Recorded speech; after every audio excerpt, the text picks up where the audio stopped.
विश्वासी भक्त का जब ये स्वभाव निश्चय हो जाता है कि मेरे प्रभु जो करेंगे वो मंगल करेंगे, तो परिस्थिति बुरी दिखाई दे सकती है, परिस्थिति भयावह दिखाई दे सकती है कि अब तो सब गया ऐसा लगेगा, लेकिन वो बहुत बड़े के हाथ में नियंत्रित है परिस्थिति। देखते देखते उस परिस्थिति का परिणाम निश्चिंत, निःशोक और निर्भय कर देने वाला हो जाएगा। कोई भी अड़चन, अब हमको प्रयास नहीं करना उसको दूर करने का, ये जिम्मेवारी हमारे प्रभु की है। और प्रभु के ऊपर अगर आपने भरोसा दृढ़ कर लिया तो हर अड़चन अड़चन बन जाएगी, भगवान की पूजा बन जाएगी। ये संसारियों के समझ में नहीं आएगा, परमार्थ के पथिकों के लिए बात है, और यही विश्राम हो जाएगा। साधक 3 बातें आरंभ से देखे कि हमारे जीवन में आ रही हैं कि नहीं। पहली बात, भगवान पर पूर्ण श्रद्धा विश्वास। अनंत ब्रह्मांडों के स्वामी हैं, काल भी उनके अधीन है। डरना क्यों भाई? किस बात का डर लगना है? अगर डर है, भय है, तो अभी श्रद्धा विश्वास स्वामी में नहीं है। अगर हमें हृदय में कष्ट अपना प्रभाव पहुंचाना चाहता है, तो जैसे कोई ठंडी से बहुत कांप रहा हो और माता दौड़कर आवे अपने हृदय से लगा के अपने शरीर का ताप देकर उसकी ठंड को दूर कर दे, ऐसे प्रियाजू करती हैं, ऐसे प्रियालाल करते हैं। ये कहा कहो बड़भाग, नित नित रति हरिवंश हित, नित बरधत अनुराग, याजु कृपा हरिवंश की। ये अपनो भाग आपन मुख, कहा तो श्री हरिवंश बल, हरिवंश भरोसे भय निडर, नित गर्जत हरिवंश बल। देखा है कष्टों की बौछार है, ऐसे जैसे ऊपर से वर्षा हो रही है, भगवान शेष फणों का छत्र, संवर्तक मेघ प्रलयंकारी वर्ष रहे, गिरिराज जी का छत्र। ऐसे भक्त को कृपा छत्र से हर समय सुरक्षित रखा जाता है। भक्त बनने के लिए कोई विशेष लायकात की आवश्यकता नहीं। मैं समस्त गुणों से हीन, पर मैं अपने प्रभु का, बस यही लायकात है।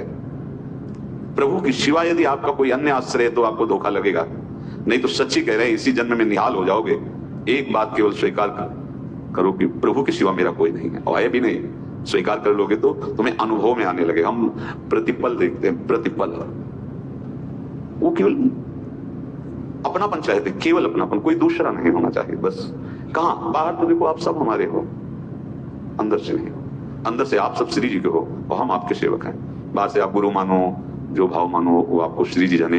अंदर से हमारे आप श्री जी के जन हो और हम आपके सेवक हैं। बाहर से कुछ भी व्यवहार मानो, कोई बाहर से व्यवहार का कोई अस्तित्व नहीं, अंदर की बात का अस्तित्व होता है। आप सब हमारी स्वामिनी के परिकर हो, हम आपके दास हैं। बस इस बात से हमारा अपनापन आपसे है, नहीं श्री जी के सिवा किसी से कोई अपनापन नहीं। कि आप इसका प्रभाव समझिए। प्रभु को सिर्फ अपनापन चाहिए, सिर्फ अनन्यता। यदि उपासक में 3 बातें नहीं है तो अभी थोड़ी गड़बड़ी है। पहला, दृढ़ श्रद्धा विश्वास। दृढ़ श्रद्धा, आप नहीं, अब नहीं, अब तो हाथ उठने का समय आ गया। अब क्या, अब नहीं, अब गाहक मत फंसाओ, बाजार बंद करो, हाथ उठा लो, चलो अपने घर चलो, समय आ गया, घर चलने का समय है। नहीं तो कलयुग अपनी बाजार ऐसी फैला देगा कि भूल जाओगे कि घर भी जाना है। दूसरी बात, जो गुरु ने भजन दिया उसमें तत्परता, सच्ची मानिए। जीवन भर कभी इस प्रमाद को गुरु कृपा से आने का अवसर नहीं दिया गया कि चैन से सोए हों और चैन से खाए हों। पूरे जीवन कभी सुविधाओं को स्वीकार नहीं हुआ, पर साधन मार्ग में कभी भी शिथिलता नहीं हुई, तत्परता है। प्रभु पर पूर्ण श्रद्धा विश्वास और गुरु प्रदत्त साधन पर तत्परता। और तीसरा खास विषय, इंद्रियों से भोगों को न भोगना। तब ये जो रंग है परमार्थ का, तब अब 2-4 माला की मनमानी आचरण की कहते हैं हमें भगवदानंद की स्फूर्ति नहीं होती। आपने रास्ता रखा है भगवदानंद का, बाजार लगाए बैठे हो अंदर हृदय में अन्य आसों की, अन्य भोगों की, अन्य चाहों की, अन्य मान्यताओं की। अरे खाली करो, ये सब माया का खेल है। एकमात्र प्रभु, बस जब ठन जाएगी ये बात, तो गौर से देखो क्या है। जब चलोगे तो क्या होगा, चलने की तो सोचो, उस दिन की सोचो जिस दिन चलना है, और किस दिन चलना है पता ही नहीं है, तो और होश में हो जाओ। आपको कोई भी यहां सहयोग देने वाला नहीं, कोई भी वस्तु आपकी नहीं, कुछ भी आपके साथ नहीं जाएगा। तो होश में हो जाओ, संभाल लो, आगे की गति मत बिगाड़ो। 3 बातों पर ध्यान दीजिए, श्रद्धा और विश्वास अटूट अपने इष्ट पर। दूसरी बात, हमारे हृदय में जो गुरुदेव ने उपासना का बीज रोपण किया, तत्परता। देखो आपको हृदय की बात कहता हूं, माया के पास केवल प्रलोभन है, ये सुख में बांधती है। सुख का प्रलोभन अच्छे से सजा के पेश करके देना, साधक को भ्रष्ट करना, ये इसका स्वभाव है माया का। माया किसी व्यक्ति का नाम नहीं, किसी शरीर का नाम नहीं। भगवत विमुखता जिस वस्तु व्यक्ति स्थान से हो वही माया है। माया का मतलब थोड़ी जैसे कोई स्त्री शरीर पे आरोप कर दे या पुरुष शरीर पे आरोप कर दे ये तो माया है, तो और क्या है? मैं, मोर, तोर, तय और जहां तक इंद्रियां जाए, जहां तक मन जाए, सब माया ही है। इसको देखा है भगवान के पार्षदों ने। ये क्या करती है? चमकीली लेबिल लगाकर सुख का चारा डाल करके जीव को बांधती है। इससे सुख मिलेगा, बहुत सुंदर है ये वस्तु, ये शरीर, ये व्यक्ति, ये स्थान, ये पद, इससे वो बांधती है। विवेक ऊपर के लेवल का तत्काल ऑपरेशन करता है और आंतरिक विषय पर दृष्टि डालता है तो सब खोखला निकलता है, बाहर निकल क्रॉस कर जाता है। होए विवेक मोह भ्रम भागा, तब सब विषय विलास विरागा। अज्ञानी उसी आकर्षण सुख में बंध जाता है और सुख तो था नहीं, बंधन इतनी जोर का हो गया, अब मुक्त हो रहे सकता नहीं, तो उसके हृदय में लगता है इसके बिना जी नहीं सकते, इस नशा के बिना, वस्तु के बिना, व्यक्ति के बिना। और एक सूक्ष्म बात, वो जब आपको सुख देगी तो आपको स्वतंत्रता का आभास कराएगी, और जब आप उसको छू लेंगे तो आपको परतंत्र बना देगी, भयभीत कर देगी। तो आप डाउन होकर के अपने अस्तित्व को मिटाकर पूरा जीवन बर्बाद कर देंगे। इन शब्दों को लिख लो, अपने हृदय में लिख लो। माया सुख में बांधती है नहीं उसके पास सुख। जिसे तुम सुख समझते हो वो सुख नहीं, बिल्कुल सुख नहीं, वो सुख की छाया है, तुम्हें समझ पड़ती नहीं है, गिरधर की माया है। उस सुख का बंधन, आप देखो कुछ भी क्रिया करते हो माया जनित तो प्रलोभन होता है, सुख मिलेगा।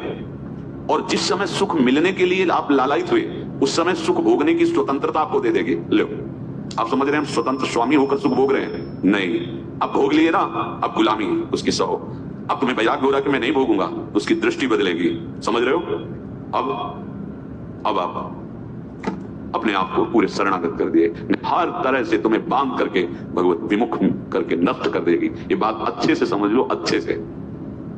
इस सुख का प्रलोभन देकर बांधती सुख है नहीं, क्योंकि आप उपासक हो, जब सुख में उतरोगे तो कितने दिन फिर आपको घृणा होगी कि अरे धिक्कार हमारे जीवन, फिर लौटने का चांस नहीं रहेगा। ध्यान से सुन लो, लौटने का चांस नहीं देगी माया। तुम्हारी ऐसी आंतरिक कमजोरी हो जाएगी, ऐसी वृत्तियां कमजोर हो जाएंगी कि तुम उस माया के इशारे पर नाचोगे, उसके विपरीत तुम बोलने की भी ताकत नहीं रख सकते।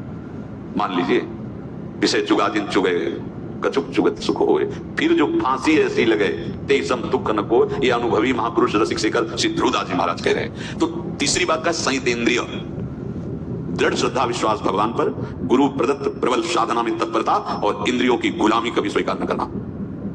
जीवन में ध्यान रखा जाए, केवल प्राण पोषण शरीर के निर्वाह के लिए जो निरपेक्ष भाव से मिले उसे स्वीकार करो, अन्यथा ये प्रलोभन सुख का देकर माया तुम्हें बांध लेगी और फिर तुम्हें अधीन कर लेगी।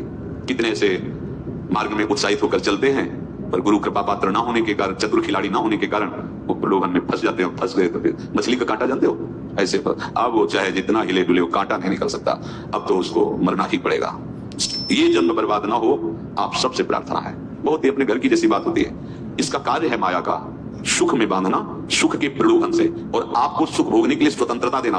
आप उस स्वतंत्रता से सुख भोगे कि न जाने कितने जन्मों की परतंत्रता तुमने स्वीकार कर ली। अगर इस रहस्य को जान जाओगे तो डरोगे। ये डरे डर प्यारी वन सहित।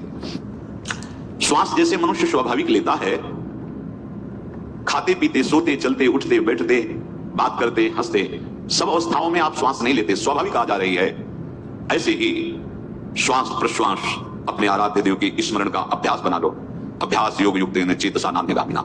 और जैसे तनिक भी श्वास रुकी तो घबराहट, बेचैनी, परेशानी आ जाती है, ऐसे ही श्वास प्रश्वास यदि नाम से खाली जाने लगे तो घबराहट, परेशानी, जलन पैदा होनी चाहिए। तब आप उपासक माने जाएंगे। क्या ऐसा हो रहा है?